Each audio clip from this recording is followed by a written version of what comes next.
Bonjour, bienvenue sur JKL le français à portée de main. Je vous propose aujourd'hui de continuer le niveau A2 avec la leçon 48. Nous allons travailler ensemble sur la condition et l'hypothèse avec si, la conjonction si. Regardons tout de suite les phrases que j'ai écrites au tableau. Si je vais à Paris, je te prends avec moi. Si tu travailles, tu pourras aider ta famille. Si vous avez des douleurs, prenez un paracétamol. Si tu étais malade, je te soignerai.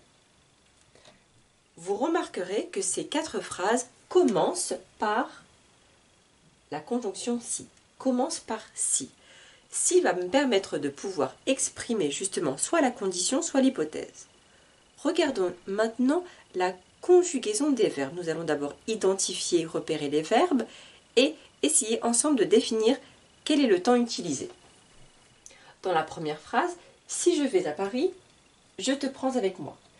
J'identifie les verbes, je vais, je te prends. Ici, nous avons le verbe aller qui est conjugué au présent de l'indicatif et le verbe prendre qui est également conjugué au présent de l'indicatif. Donc dans la première partie de la phrase qui est écrite avec si, nous avons un présent.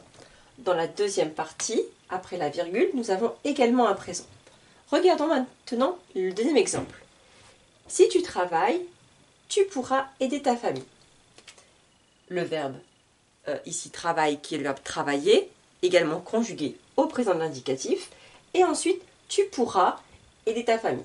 Pourra qui est le verbe pouvoir conjugué au futur simple. Nous avons un premier verbe qui est construit avec si qui est au présent et ensuite un deuxième verbe qui est au futur, futur simple. Troisième exemple. Si vous avez des douleurs, prenez un paracétamol. Nous identifions les verbes avez, prenez. Avez le verbe avoir conjugué au présent de l'indicatif et le verbe ici prenez qui est le verbe prendre conjugué à l'impératif. Nous avons encore une fois dans la première partie avec si un verbe au présent et dans la deuxième partie cette fois-ci un verbe à l'impératif. Et enfin notre dernier exemple, si tu étais malade, je te soignerais. Si tu étais, était c'est le verbe être, conjugué à l'imparfait. Donc dans cette première partie de phrase écrite avec si, nous avons un verbe à l'imparfait. Et dans la deuxième partie, je te soignerai, nous avons un verbe conjugué au conditionnel présent. Pourquoi je vous ai montré ces 4 phrases? C'est pour vous faire découvrir qu'il y a des règles à respecter. Il faut savoir que si dans ma première partie, dans le verbe qui se construit avec si, nous avons un présent, le deuxième verbe, le verbe qui sera dans la deuxième partie de phrase, sera soit également au présent, soit au futur, ou soit à l'impératif. Tout dépend de l'objectif de notre phrase, tout dépend de ce que nous voulons dire. Par contre, si nous avons dans cette première partie un verbe à l'imparfait, dans la deuxième partie, nous aurons un verbe au conditionnel présent. Nous allons maintenant regarder quand utiliser justement ces différents temps. Quand est-ce que je vais choisir le présent, le futur ou l'impératif? Dans quelle situation j'écrirai ma phrase à l'imparfait et au conditionnel présent? Nous allons nous arrêter sur ça maintenant. Regardons maintenant ces différentes explications. Première chose, si la conjonction si est utilisée avec un présent et un autre présent. Regardons mes 2 exemples. Si tu pars, je pars avec toi. S'il pleut, je ne vais pas à la mer. Nous avons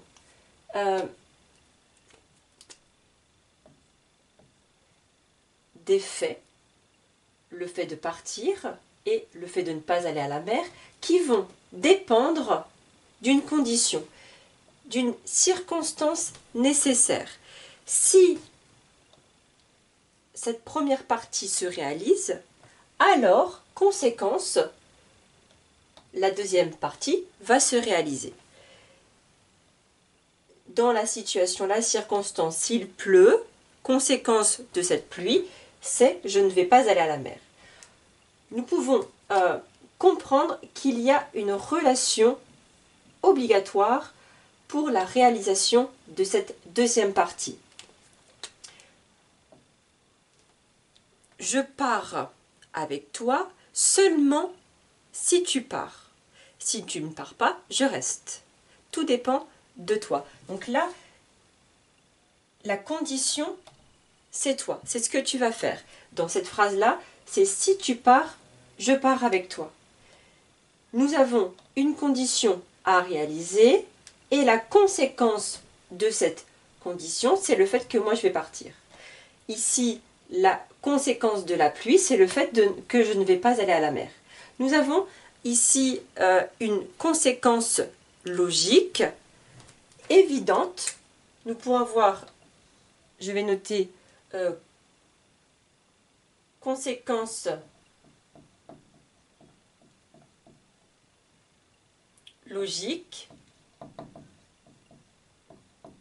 évidente. Prenons l'exemple de la pluie. S'il pleut, bien sûr que je ne vais pas aller à la mer. Par contre, s'il fait beau, s'il y a du soleil, là, ça changerait.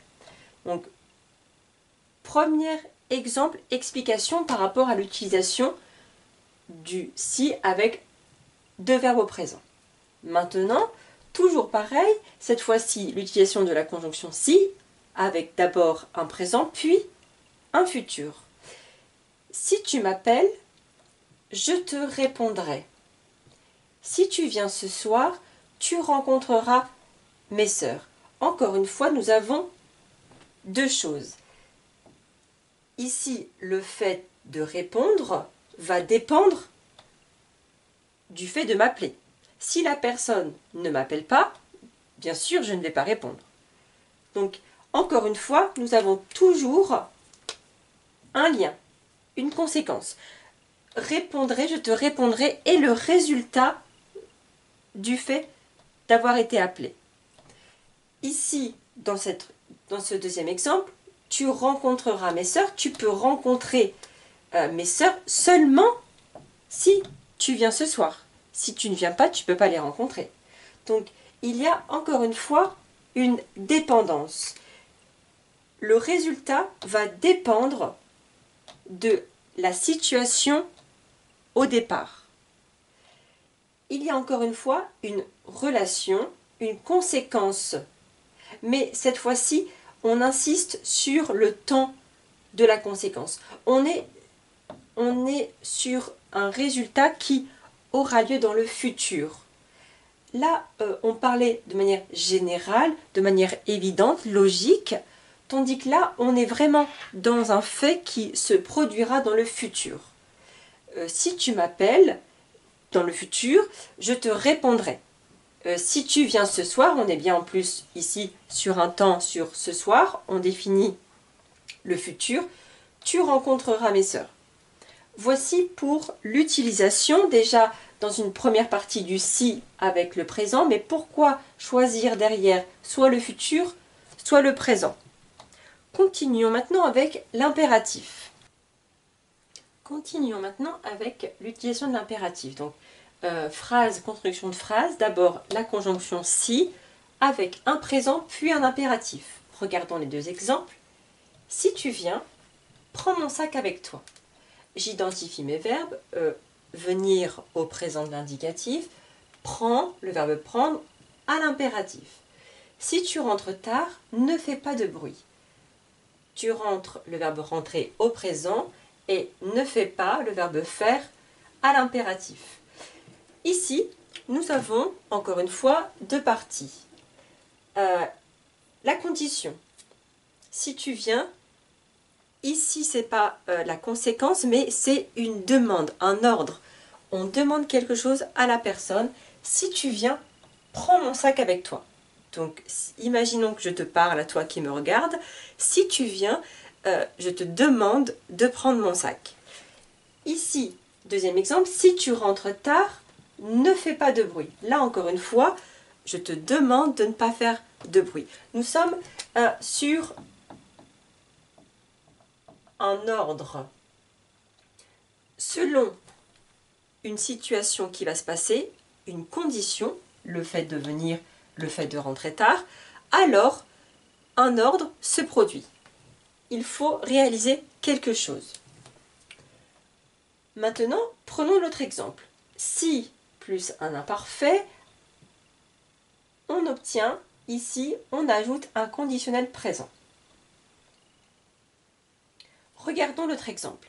Si avec un parfait et avec un conditionnel présent, dans quelle situation je vais utiliser cette structure, cette construction? Si j'avais de l'argent, je te paierai le voyage. La condition nécessaire ici, c'est d'avoir de l'argent. Dans cet exemple-là, cette construction avec l'imparfait et le conditionnel présent, il y a une différence entre l'hypothèse, l'imagination et le présent qui est tout le contraire. Ça signifie que là, aujourd'hui, je n'ai pas d'argent, puisque je suis en train d'imaginer. Si j'avais de l'argent, quelle serait la conséquence? Qu'est-ce que je vais faire avec cet argent imaginaire? Si j'avais de l'argent, qu'est-ce que je ferais? Je te paierais le voyage. Et là, nous avons le verbe payer qui est conjugué au conditionnel présent. Donc, l'hypothèse éventuelle, c'est le fait de payer le voyage à quelqu'un si, au départ, la condition, c'est d'avoir de l'argent. Regardons l'autre exemple. Si tu avais la volonté, avoir encore une fois à l'imparfait, donc avoir quoi? La volonté de faire quelque chose. Si tu avais la volonté, que se passerait-il? Peut-être, imaginons, tu arrêterais de fumer. C'est une hypothèse possible, mais pas obligatoire. C'est pour ça qu'on dit c'est une hypothèse. C'est quelque chose qui pourrait se réaliser, mais qui n'est pas obligatoire. On est en train de supposer, de émettre une hypothèse. Donc là, dans cette phrase-là, si tu avais la volonté, donc l'idée, la condition nécessaire, c'est d'avoir la volonté d'arrêter de fumer, certainement. Donc si on a cette volonté, alors, conséquence, réalisation, hypothèse, peut-être, la personne va arrêter de fumer. Voici dans quelle situation utiliser l'imparfait et le conditionnel présent. Donc, si je reprends mes autres exemples, donc si plus présent, donc n'oubliez pas, si plus présent, ensuite, l'autre verbe sera soit au présent, soit au futur simple, ou futur proche, ou soit à l'impératif. Par contre, si le verbe qui suit si est à l'imparfait, automatiquement, j'ai un conditionnel présent.